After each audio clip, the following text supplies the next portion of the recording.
সীমান্তের ওপর বসে থাকা দেশের শত্রুরা এখন খুব ভালোভাবেই বুঝে গেছে যে ভারতের সীমান্ত আর কোনো খোলা রাস্তা নয়, বরং সেটা এখন এক অবৈধ দুর্গে পরিণত হয়েছে। কেন্দ্র সরকার এবং মোদী সরকারের পক্ষ থেকে সীমান্ত রক্ষা বাহিনী অর্থাৎ বিএসএফ এর সাহসী জওয়ানদের এখন কার্যত সম্পূর্ণ স্বাধীনতা দিয়ে দেওয়া হয়েছে। স্পষ্ট বার্তা দেওয়া হয়েছে, যদি কেউ ভারতের কাঁটাতারের বেড়ায় হাত দেওয়ার বা সীমান্ত অতিক্রম করার সাহস দেখায়, তাহলে তাকে সেই মুহূর্তেই শেষ করে দেওয়া হবে।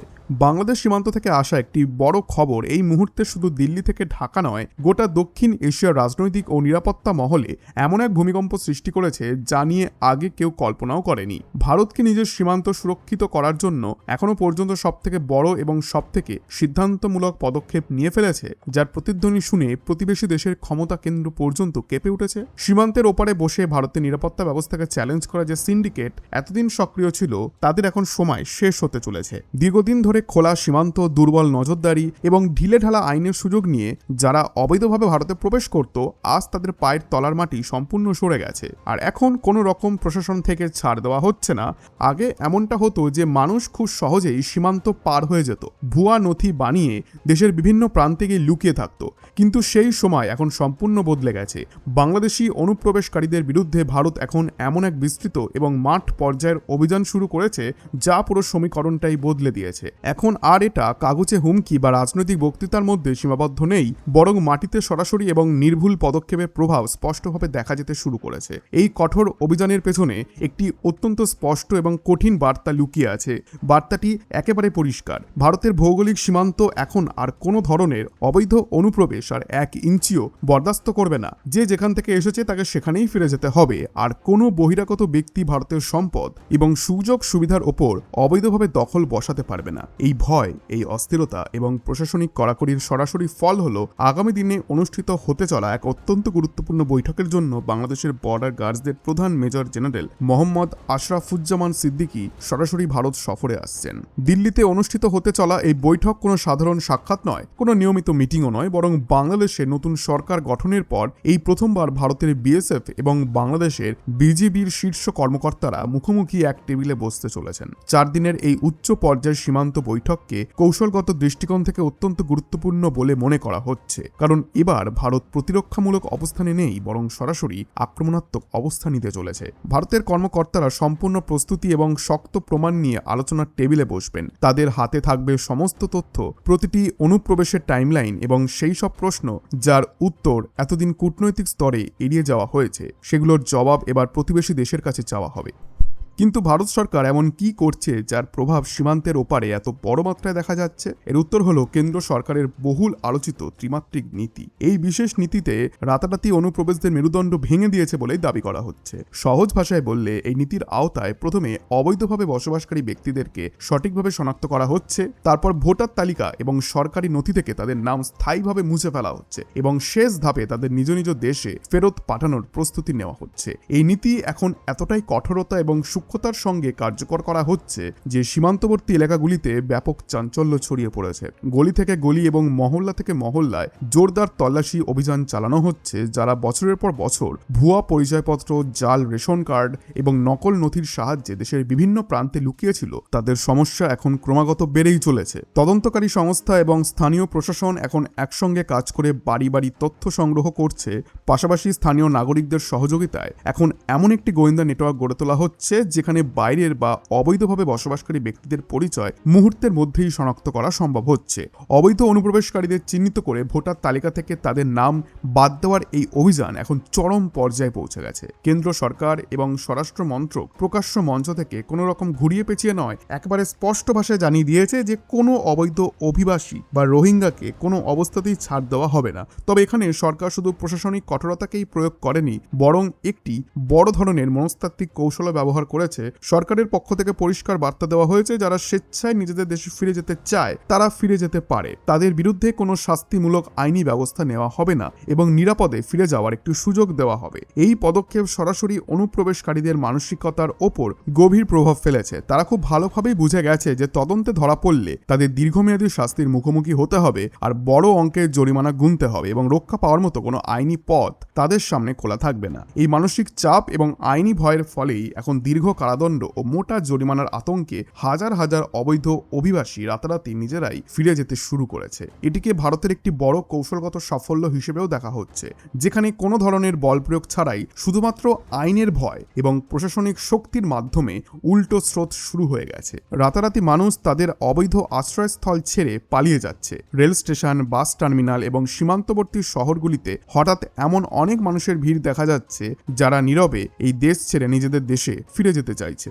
প্রশাসনও তাদের আটকানোর পরিবর্তে এই বিষয়টি নিশ্চিত করার চেষ্টা করেছে যে তাদের প্রত্যাবর্তন যেন কোনো নিরাপত্তাজনিত জটিলতা ছাড়াই সম্পন্ন হয়। এই পুরো অভিযান এবং ঘটনা প্রবাহে সবথেকে বড় গেম চেঞ্জার হিসেবে উঠে এসেছে পশ্চিমবঙ্গ। পশ্চিমবঙ্গে প্রশাসনিক পরিবর্তন এবং নতুন ব্যবস্থার পর অনুপ্রবেশকারীদের বিরুদ্ধে পদক্ষেপ হঠাৎ করেই অনেক দ্রুত এবং অপ্রত্যাশিতভাবে তীব্র হয়ে উঠেছে। এই রাজ্যের ভূমিকা পুরো বিষয়টিতে সবথেকে গুরুত্বপূর্ণ বলে মনে করা হচ্ছে, কারণ ভারত ও বাংলাদেশের মধ্যে মোট 4096 কিলোমিটার দীর্ঘ সীমান্ত রয়েছে।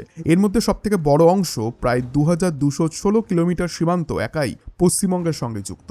এত দীর্ঘ সীমান্ত থাকার কারণে অবৈধ কার্যকলাপ এবং অনুপ্রবেশের ঘটনাও সবথেকে বেশি ঘটত। তাই পশ্চিমবঙ্গ প্রশাসনের অবস্থান এবং পদক্ষেপের গুরুত্ব সবথেকে বেশি। পশ্চিমবঙ্গ প্রশাসন মাত্র 7 দিনের মধ্যে 600 হেক্টর জমি সরাসরি বিএসএফ এর হাতে তুলে দিয়েছে, যে কাজটি বছরের পর বছর ফাইলের ভেতরে আটকে ছিল। আর বহু বছর জমি না পাওয়ার কারণে সীমান্তে কাঁটাতারের বেড়া নির্মাণের কাজও আটকে ছিল। কিন্তু এই সিদ্ধান্তের ফলে বিএসএফ এখন কোনো স্থানীয় বাধা ছাড়াই সীমান্তের শক্তিশালী ফেন্সিং নির্মাণের কাজ সম্পূর্ণ করতে পারবে। এখন বিএসএফকে আর কোনো কাগজপত্রের অনুমোদনের জন্য মাসের পর মাস, বছরের পর বছর অপেক্ষা করতে হচ্ছে না। এছাড়াও রাজ্যের বিভিন্ন জায়গায় আধুনিক ডিটেনশন সেন্টার তৈরির প্রক্রিয়াও দ্রুত করা হচ্ছে। সবকিছু এত দ্রুত গতিতে হচ্ছে যে অবৈধ কর্মকাণ্ডে জড়িত সিন্ডিকেটগুলি নিজেদের সামলে নেওয়ার সুযোগই পাচ্ছে না। এর থেকেও বড় একটি কৌশলগত সিদ্ধান্ত নেওয়া হয়েছে চিকেন নেক করিডোরকে কেন্দ্র করে। অনেকেই হয়তো জানেন না চিকেন নেক করিডোর কি এবং এর কৌশলগত গুরুত্ব কতটা। এটিকে শিলিগুড়ি করিডোরও বলা হয়। ভারতের মানচিত্রে এটি অত্যন্ত সরু এবং সংকীর্ণ একটি ভূখণ্ড, যার প্রস্থ মাত্র কয়েক কিলোমিটার। এটাই একমাত্র স্থলপথ যা ভারতের সমগ্র উত্তর পূর্বাঞ্চলীয় রাজ্যগুলিকে দেশের বাকি অংশের সঙ্গে যুক্ত করে। এই অঞ্চলটি কৌশলগতভাবে এতটাই সংবেদনশীল যে এখানে সামান্যতম ভুল বা সামান্যতম বিদেশি অনুপ্রবেশও দেশের সার্বভৌমত্ব এবং নিরাপত্তা ব্যবস্থার জন্য বড় ধরনের হুমকি হয়ে উঠতে পারে। এই অত্যন্ত গুরুত্বপূর্ণ এবং সংবেদনশীল এলাকায় 121 হেক্টর জমি সরাসরি ভারত সরকারের কাছে হস্তান্তর করা হয়েছে। এই পদক্ষেপের ফলে বিএসএফ এই অঞ্চলে টহল আরও জোরদার করার, আধুনিক নিরাপত্তা অবকাঠামো গড়ে তোলার এবং হাইটেক ক্যামেরা বসানোর এবং অনুপ্রবেশ সম্পূর্ণভাবে বন্ধ করার একটি বড় সুযোগ পেয়ে গেছে। যখন মাটিতে এত বড় মাত্রায় কাজ চলছে এবং সীমান্তকে এত কঠোরভাবে সিল করে দেওয়া হয়েছে, তখন ঢাকার উদ্বেগ বাড়াটা একেবারেই স্বাভাবিক। দিল্লিতে অনুষ্ঠিত হতে যাওয়া বিএসএফ এবং বিজেপির এই বৈঠকে ভারত এই সমস্ত বিষয় সবথেকে কঠোর অবস্থান গ্রহণ করতে চলেছে। ভারতীয় প্রতিনিধিদের নেতৃত্বে থাকা বিএসএফ এর মহাপরিচালক প্রবীণ কুমার এবার কোনো রকম শৈথিল্য দেখানোর মুডে নেই। তার কাছে এমন প্রতিটি ঘটনার বিস্তারিত তথ্য রয়েছে যেখানে ভারতের সীমান্তে আন্তর্জাতিক নিয়ম লঙ্ঘন করা হয়েছে। এই বৈঠকে বাংলাদেশ সরকারের সামনে ভারত যে বিষয়টি সবথেকে জোরালোভাবে তুলবে তা হলো সীমান্তে বিএসএফ জওয়ান এবং ভারতীয় নাগরিকদের ওপর হওয়া প্রাণঘাতী হামলা। এটি এমন একটি সংবেদনশীল বিষয় যেখানে ভারত আর কোনো ধরনের আপোষ করতে রাজি নয়। এছাড়াও অন্ধকারের সুযোগ নিয়ে বাংলাদেশিরা জওয়ানদের ঘিরে ফেলারও চেষ্টা করে, কিন্তু ভারত এখন আর কোনো পরিস্থিতিতেই এসব মেনে নেবে না। এই বৈঠকে স্পষ্ট ভাষায় সতর্কবার্তা দিতে চলেছে ভারত যে যদি ভারতের জওয়ানদের দিকে আঙুলো তোলা হয় কিংবা তাদের ওপর কোনো ধরনের আচরও লাগে, তাহলে বাংলাদেশের ভেতরে যুদ্ধের পরিস্থিতি তৈরি হবে। কারণ দেশের জওয়ানদের নিরাপত্তাই সর্বোচ্চ অগ্রাধিকার। বাংলাদেশি অপরাধী চক্র এবং উগ্রপন্থী উপাদানগুলির এই ধরনের দুঃসাহসিক কার্যকলাপ বন্ধ করতে ভারত একটি শক্তিশালী এবং জবাবদিহিমূলক ব্যবস্থা গঠনের দাবি জানাবে, যার মাধ্যমে ভারতের ওপারে বসে থাকা চোর চালানকারী চক্রের মূল হোতাদের বিরুদ্ধে কঠোর আইনি ব্যবস্থা নেওয়া এবং তাদের গ্রেপ্তার করা হবে। এর পাশাপাশি আরেকটি সংবেদনশীল বিষয় হলো বাংলাদেশের মাটি ব্যবহার করে সক্রিয় থাকা ভারতীয় উগ্রবাদী গোষ্ঠীগুলি। ভারতের কাছে এই বিষয়ে শক্ত গোয়েন্দা তথ্য রয়েছে এবং নিরাপত্তা সংস্থাগুলির রিপোর্ট অনুযায়ী কিছু বিচ্ছিন্নতাবাদী এবং উগ্রপন্থী গোষ্ঠী প্রতিবেশী দেশের ভূখণ্ড ব্যবহার করে ভারতের বিরুদ্ধে ষড়যন্ত্র এবং অবৈধ অর্থ সংগ্রহ ও আত্মগোপনের কাজ করে। সেখান থেকে তারা নিজেদের নেটওয়ার্ক পরিচালনা করে এবং ভারতের উত্তর পূর্বাঞ্চলীয় রাজ্যগুলিতে অস্থিরতা তৈরির চেষ্টা চালায়। এই উচ্চ পর্যায়ের বৈঠকে ভারত কঠোর বার্তা দিতে চলেছে যে বাংলাদেশকে অবিলম্বে তার ভূখণ্ডকে এগুলোকে ভারত বিরোধী কার্যকলাপের জন্য ব্যবহৃত হওয়া বন্ধ করতে হবে এবং তাদের এই এলাকায় চলা এইসব অবৈধ ঘাঁটি ধ্বংস করতে হবে। অন্যথায় ভারত নিজের পর্যায়ে যেসব পদক্ষেপ প্রয়োজন মনে করবে তা নিতে পিছপা হবে না। এবার আসা যাক সীমান্তে ফেন্সিং বা কাঁটাতারের বেড়া নির্মাণের সবথেকে বড় চ্যালেঞ্জের কথায়। এটি দীর্ঘদিন ধরেই একটি অত্যন্ত জটিল প্রক্রিয়া ছিল।